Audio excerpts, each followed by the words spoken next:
Українці, українки, сьогодні річниця затримання окупантами у Криму першого заступника голови Меджлісу кримсько-татарського народу Нарімана Джелялова. Він не скоював жодних злочинів. Єдине, чим він роздратував окупантів, це захистом свого народу і своєї країни – України. Наріман Джелялов минулого року взяв участь у роботі Кримської платформи. Він прибув з Криму на саміт і розказав гостям та учасникам саміту про те, що реально відбувається на півострові. Про репресії проти усіх, хто намагається зберегти свою свободу і свою культуру. Про деградацію життя у Криму за час окупації. Російська присутність у нашому Криму перетворила його на одне з найбільш небезпечних, невільних місць у Європі. І пан Джелялов хотів зробити все, щоб змінити це, щоб повернути у Крим нормальне життя, щоб повернути Україну.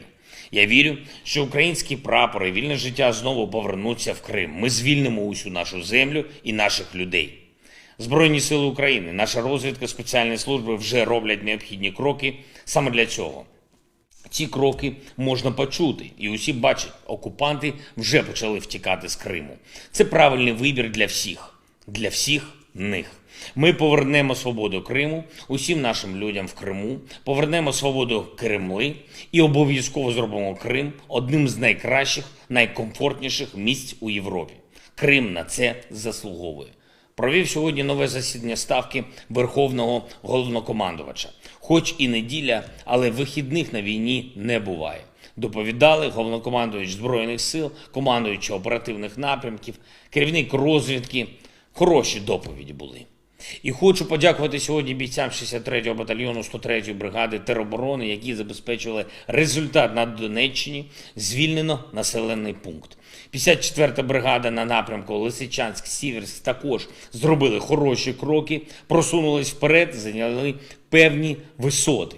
Хочу відзначити також 42-й окремий мотопіхотний батальйон. Завдяки його героїчним діям звільнено 2 населених пункта на півдні нашої держави. Дякую всім вам, хлопці. Говорив сьогодні з президенткою Європейської комісії Урсулою фон дер Ляєн. Це була, як зазвичай, дуже змістовна і дуже корисна розмова про усі аспекти наших відносин. Подякував за вже надану підтримку, подякував також за зусилля для обмеження російських надприбутків за нафту і газ, закликав прискорити надання фінансової допомоги нам, Україні, обговорили нові санкційні кроки. Зокрема, вважаю, що у 8-му санкційному пакеті мають бути передбачені загальноєвропейські візові рішення щодо громадян Росії, такі, щоб ніхто з причетних до цієї війни не міг користуватись європейською гостинністю.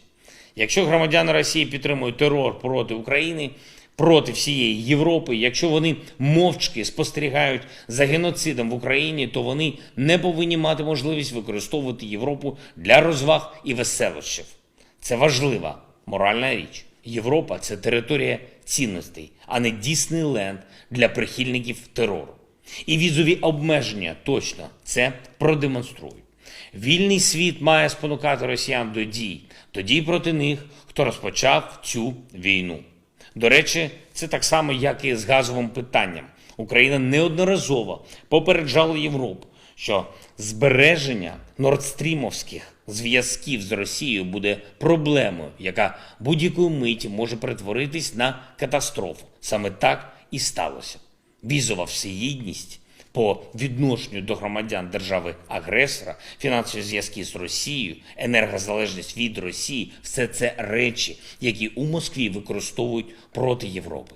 І я вдячний тим європейським лідерам, які усвідомлюють рівень загрози.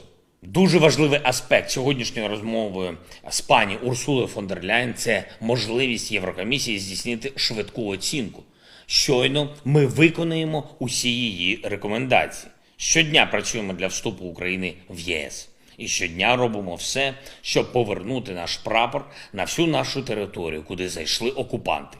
Я дякую усім нашим воїнам, які тримають і просувають вперед наші позиції. Дякую всім, хто допомагає обороні України. Разом переможемо.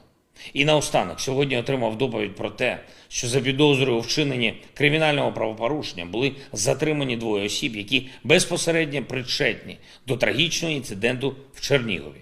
Той, хто дав наказ відвести бойову зброю на публічний міський захід, і той, хто дозволив дитині взяти зброю до рук. Кримінальне провадження у Державному бюро розслідувань. Ще раз попереджаю усіх представників влади і правоохоронних органів на місцях: пильнуйте, щоб на публічних заходах не було бойової зброї та інших небезпечних засобів.